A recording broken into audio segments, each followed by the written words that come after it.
오늘 우리들에게 허락해 주시는 하나님의 말씀 마가복음 10장 46절부터 52절까지의 말씀입니다. 그들이 여리고에 이르렀더니 예수께서 제자들과 허다한 무리와 함께 여리고에서 나가실 때에 디메오의 아들인 맹인 거지 바디메오가 길가에 앉았다가 나사렛 예수시란 말을 듣고 소리질러 이르되 다윗의 자손 예수여 나를 불쌍히 여기소서 하거늘 많은 사람이 꾸짖어 잠잠하라 하되 그가 더욱 크게 소리질러 이르되 다윗의 자손이여 나를 불쌍히 여기소서 하는지라. 예수께서 머물러 서서 그를 부르라 하시니 그들이 그 맹인을 부르며 이르되 안심하고 일어나라 그가 너를 부르신다 하매 맹인이 겉옷을 내버리고 뛰어 일어나 예수께 나아오거늘 예수께서 말씀하여 이르시되 내가 내게 무엇을 하여 주기를 원하느냐. 맹인이 이르되 선생님이여 보기를 원하나이다. 예수께서 이르시되 가라 내 믿음이 너를 구원하였느니라 하시니 그가 곧 보게 되어 예수를 길에서 따르니라. 아멘. 예수님의 사역, 예수님이 하신 일이 아주 여러 가지 다양합니다. 이제 가장 중요한 건 예수님은 말씀 사역을 하셨습니다. 예수님은 하나님의 말씀, 생명의 말씀을 사람들에게 또 우리에게 가르쳐 주셨습니다. 사람들이요 예수님의 말씀을 듣고 권세 있는 말씀이라고 놀랐습니다. 사람들이 듣고 싶어하는 말이기는 하지만 누구도 하지 못하는 바른 소리, 옳은 소리의 말씀을 하셨습니다.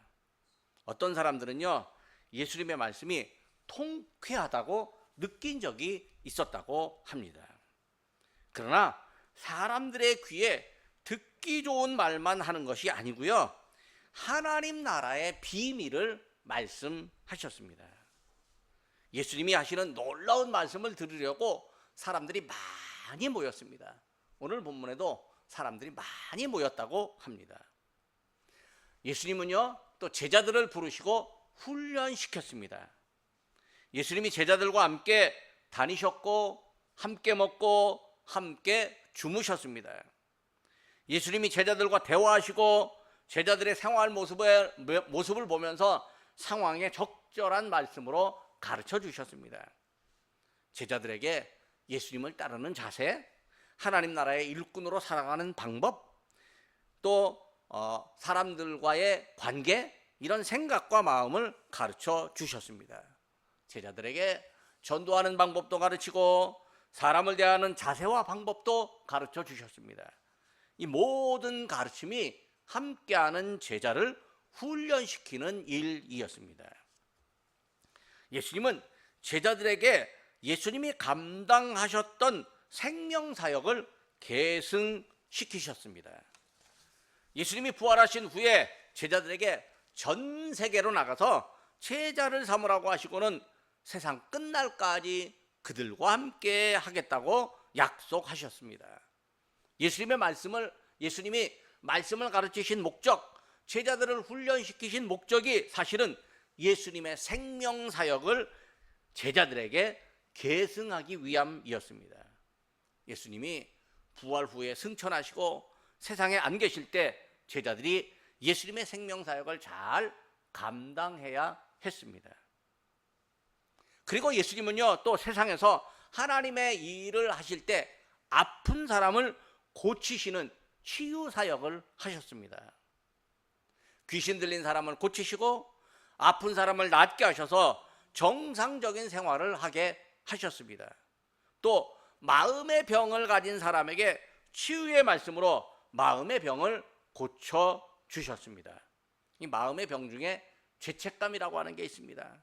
죄를 지었기 때문에 괴로운 사람에게, 그 과거의 죄 때문에 현재 생활에 이 큰 지장을 갖는 사람에게 새로운 삶을 살 수 있도록 죄를 용서하시고 새로운 삶의 기회도 제공해 주셨습니다. 이런 모든 것의 공통점을 말하라면 예수님이 사람들에게 또 우리에게 은혜를 베풀어 주신 것입니다. 예수님은 사람의 고통을 외면하지 않으시고 고통받는 사람을 보면 관심을 기울여 주셨습니다. 고통받는 사람의 말을 들어주시고 대화하시면서 그들의 마음을 알아주셨습니다. 그리고 그들의 요구를 수용하시되 요구보다 더 깊고 본질적인 생명을 선물로 주셨습니다. 당장 필요한 것은요, 시간이 지나면 또 필요합니다. 그러나 본질적인 생명은요, 그 안에서 솟아나는 샘이 됩니다. 요한복음 4장 14절에서 예수님이 사마리아 여인에게 말씀하셨습니다. 내가 주는 물을 마시는 자는 영원히 목마르지 아니하리니 내가 주는 물은 그 속에서 영생하도록 솟아나는 샘물이 되리라. 예수님이 주는 생명을 받은 사람은요, 예수님의 은혜에 의해서 스스로 치유되고 또 다른 사람을 치유해 줄 수 있는 문제를, 또 다른 사람의 문제를 해결해 줄 수 있는 능력을 갖게 됩니다. 예수님은 단순히 사람에게 지금 당장 필요한 것을 주시는 것 같지만 그것만 주시지 않았습니다. 예수님은 사람들에게 영원하고 본질적인 것을 선물로 주셨습니다.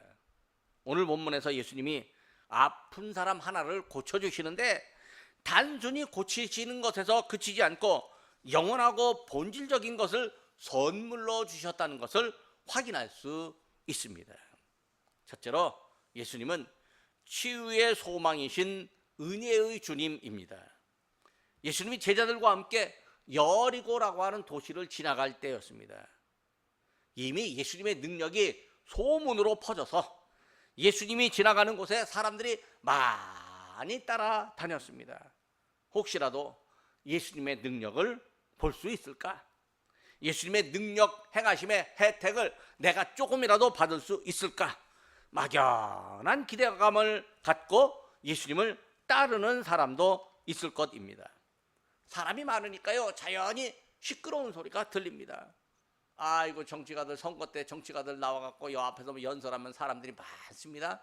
거기 시끌시끌합니다. 예수님이 지나가는 곳에 디메오라고 하는 사람의 아들 바디메오라는 젊은이가 앉아 있습니다. 이 바라고 하는 게 뭐냐면 사실은 아들이라는 뜻입니다. 그래서 디메오의 아들, 이렇게 바디메오입니다. 저기 아이슬란드라고 하는 나라에 가면 사람들 이름이 다 손자가 들어갑니다. SON, 손자가 들어가요.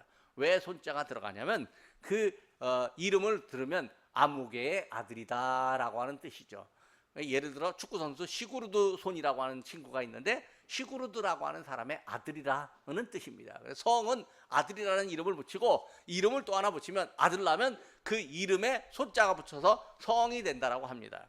다른 나라는 모두 아버지의 성을 이어받는데 그 나라만큼은 아버지의 이름에 손자를 붙여서 성이 된다, 이런 의미가 있습니다. 여기도 디메오의 아들 바디메오가 됐습니다. 근데 이 사람이 시각장애인이에요. 앞을 못 보는 사람이라고요. 우리가 알다시피요, 시각장애인 앞을 못 보니까 사는 게 아주 힘듭니다. 직업을 갖기도 힘들고 돈을 벌기도 힘듭니다. 지금은요, 시각장애인 직업 가질 수 있도록 하고요, 직업훈련 시켜주기도 하고요, 국가와 사회로부터 직업훈련, 생활보조 뭐 등등의 도움을 받지만 과거에 그런 것조차도 없었습니다. 그래도요, 이 시각장애인에게는 귀가 열려 있습니다. 이 앞이 안 보이기 때문에요, 청각만큼은 보통 사람보다 훨씬 더 좋습니다. 청각이 좋으니까요, 세상 돌아가는 소리를 남들보다 훨씬 더 잘 듣습니다. 비록 앞을 못 보아도 말을 할 수는 있으므로 시끄러운 소리가 들리면 무슨 일이 벌어졌는지 궁금하면 질문할 수가 있습니다. 비록 앞을 못 보아도 대화는 할 수 있습니다. 사람들과 이야기를 나눌 수 있습니다. 다른 사람의 목소리를 더 잘 기억하고요, 목소리 속에 담긴 사람의 감정과 생각도요, 아주 잘 찾아낼 수 있습니다. 시각장애인은요, 앞을 못 보는 대신에 청각과 촉각이 아주 매우 발달해 있습니다. 이 촉각, 손가락 끝으로 딱 만지는 겁니다. 그래서요, 점자도 이렇게 하면 읽어낼 수 있습니다. 우리는 배우지도 않았고 뭐 촉각도 별로라서 그 뭐 손 닿으면 우툴투툴하구나 그 정도일 뿐이지 무슨 의미인지 모르지만 시각장애인들은요 점자를 손으로 만지면 다 읽을 수 있고 읽을 수 있는 것뿐만 아니라 읽으면서 말도 할 수 있습니다. 그래서 시각장애인 아나운서도 생겨났습니다. 바디메오가 시끄러운 소리를 들었습니다. 나사렛 예수님이 지나간다는 소문입니다. 바디메오는 예수님의 소문을 이미 들었을 겁니다. 작은 소리라도 들을 수 있으니까요 사람들이 예수님에 대해서 수근수근 하는 소리도 다 들었을 겁니다. 예수님이 이야기를 들었을 때 무심코 지나가지 않았습니다. 그 생각에 예수님 이야기 담고 마음에 품었을 겁니다. 그리고 바디메오가 언젠가 예수님을 만나는 행운도 꿈꿔봤을 것입니다. 마침 예수님을 만날 기회가 왔습니다. 바디메오는 그 예수님이 지나간다는 소리를 듣고 있는 힘을 다해서 소리를 높여서 예수님을 불렀습니다. 47절 말씀입니다. 다윗의 자손 예수여 나를 불쌍히 여기소서. 목청을 높인다라고 하는 건요 그만큼 간절하고 애절한 마음이 있기 때문입니다. 예수님을 만남으로 인생을 바꿀 기회가 왔다고 생각하면 예수님을 향해서 자기에게 관심 가져달라고 큰 소리로 불러야 합니다. 바디메오의 이 말, 예수님을 부르는 말에 의미가 있습니다. 예수님은요 우리가 목청을 높여서 불러야 할 주님입니다. 왜냐하면 그분은 치유의 소망이기 때문입니다. 치유의 소망이신 예수님이 내 앞을 지나가는 것, 내 앞에 오시는 것이 내게 은혜입니다. 바디메오가 예수님 지나간다는 소식만 들었어도 그에게는 은혜였습니다. 바디메오가 예수님을 부를 수 있는 마음을 갖고 큰 소리로 부르는 것도 그에게는 은혜였습니다. 우리는요 예수님을 목청 높여서 부를 수 있다? 이게 은혜를 사모하는 일입니다. 예수님을 알게 되는 것이 은혜이고요 예수님을 부를 수 있는 게 은혜이고요 함께 할 수 있는 게 은혜입니다. 두 번째로 예수님은 다윗의 자손이신 은혜의 주님이십니다. 바디메오가 갑자기 소리를 빽 지릅니다. 다윗의 자손이여 나를 불쌍히 여기소서. 근데 그 말 들은 사람들이 어떻게 반응하겠습니까? 사람들이 몰려서 매우 시끄러운 상황이라도요 그보다 더 큰 소리가 갑자기 들리면요 누구든지 깜짝 놀랍니다. 모두가 시선을 돌려서 소리가 나는 것을 보게 됩니다. 거기 바디메오가 두 손을 들고 간절하게 외칩니다. 사람들의 시끄러움을 단번에 잠재우는 소리입니다. 사람들의 관심이요 일시에 바디메오에게 몰립니다. 매우 큰 소리를 들은 사람들 반응이 어떻겠습니까? 바디메오를 이해하고 용납하겠습니까? 오늘 본문을 보니까요 사람들이 바디메오더러 조용히 하라고 꾸짖습니다. 아니 저번 말씀 들어야 되는데 시끄러워서 못 들으니까 너 조용히 해 이렇게 말할 겁니다. 보통 사람들은요 자기 감정, 자기 생각, 자기의 할 일을 생각할 뿐이지 다른 사람의 아픔이나 애절한 상황을 이해하지 못합니다. 장애를 가진 사람의 아픔이나 애환은 아랑곳하지 않고요 옆에 있어서 불편하다는 생각만 가진 사람이 훨씬 더 많습니다. 사실 선진국이 된다는 것은요 약한 사람, 아픈 사람 이런 사람 먼저 생각해주는 사회 분위기가 형성되었을 때 그게 바로 선진국입니다. 제자들 중에서는요 어떤 사람 소경이 된 것을 보고 그게 자기 죄 때문에 소경이 됐는지 부모의 죄 때문에 맹인이 됐는지 궁금해서 예수님께 물어본 적도 있습니다. 요한복음 9장 2절의 말씀입니다. 랍비여 이 사람이 맹인으로 난 것이 누구의 죄로 인함이니까? 자기이니까? 그의 부모이니까? 아이고 참 별 궁금증 다 가졌습니다. 사람의 불행에 대한 안타까움보다는요 자기 궁금증이 더 우선인 사람이 있습니다. 아니 그 사람 맹인이 된 게 누구의 죄 때문에 그런지 그게 자기하고 무슨 상관이 있어요? 아무 상관이 없는데 쓸데없는 관심 가진 사람이 참 많습니다. 예수님을 보려고 온 사람들도요 바디메오의 형편은 생각하지 않습니다. 왜? 자기들의 관심이 우선이기 때문입니다.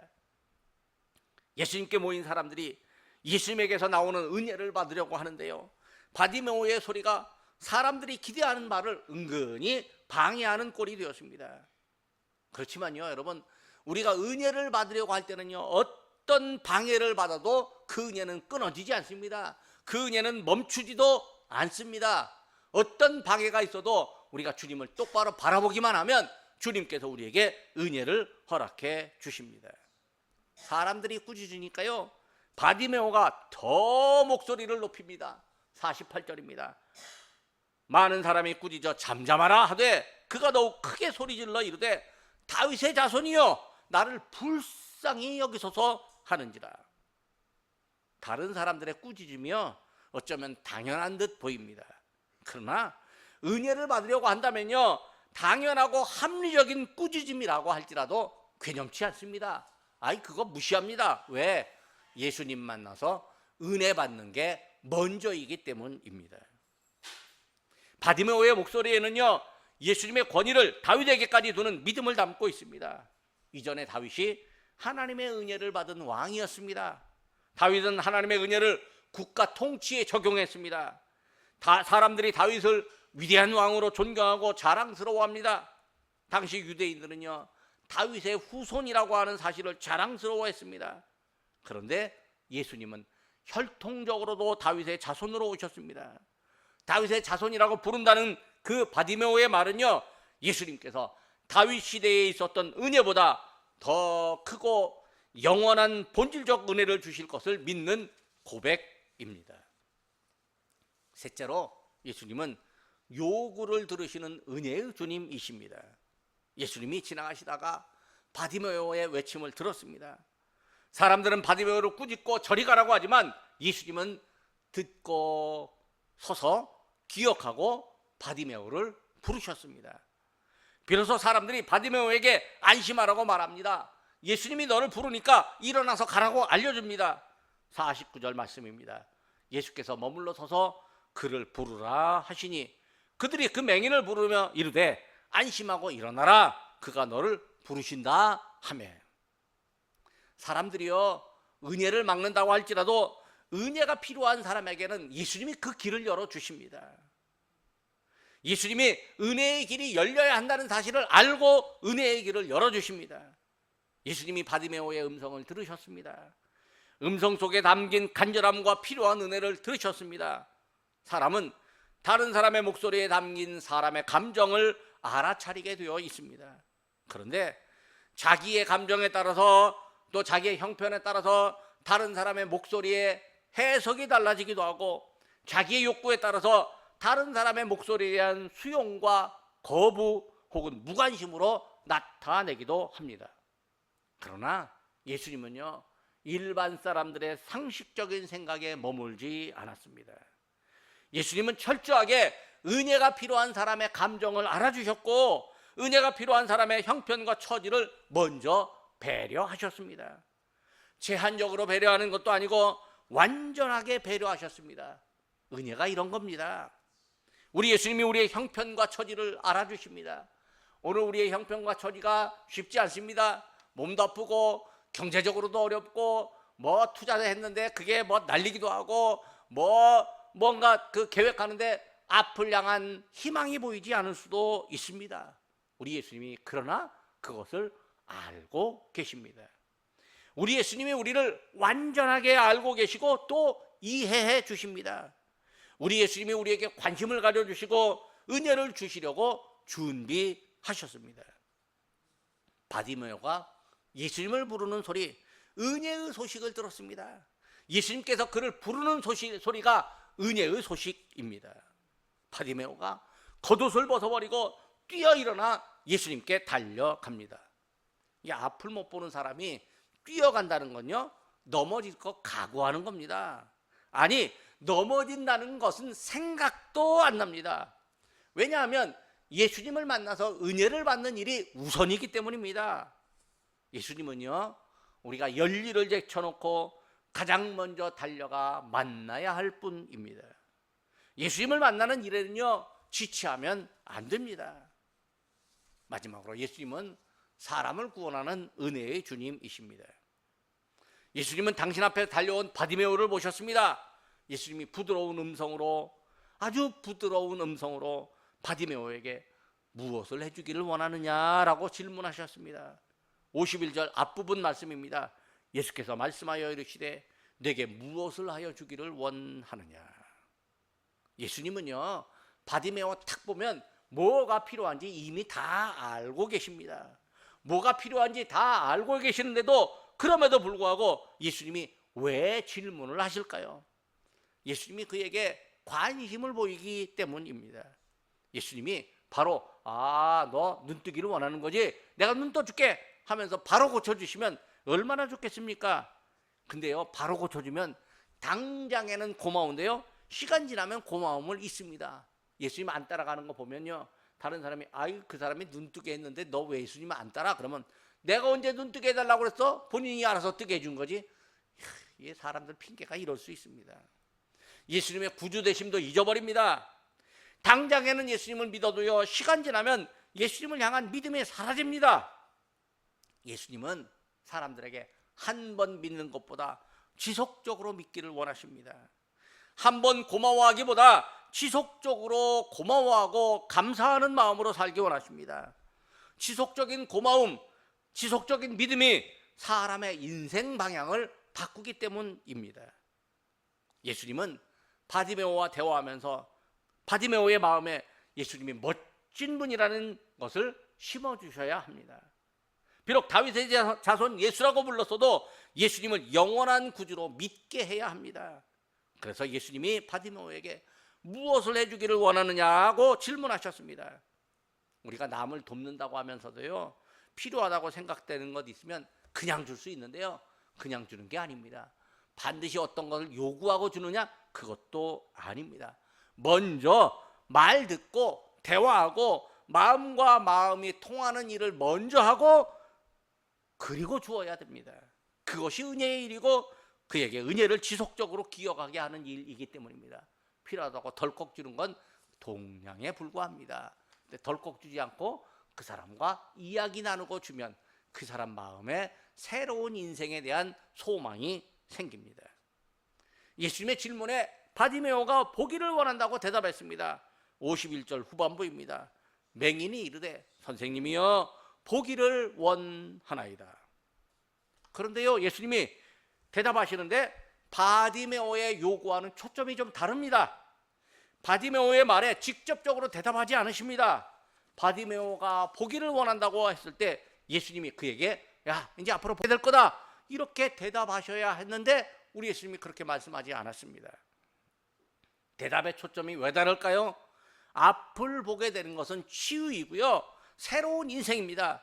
그런데 예수님은 치유와 새로운 인생보다 더 깊고 크고 본질적이고 영적인 차원을 생각하십니다.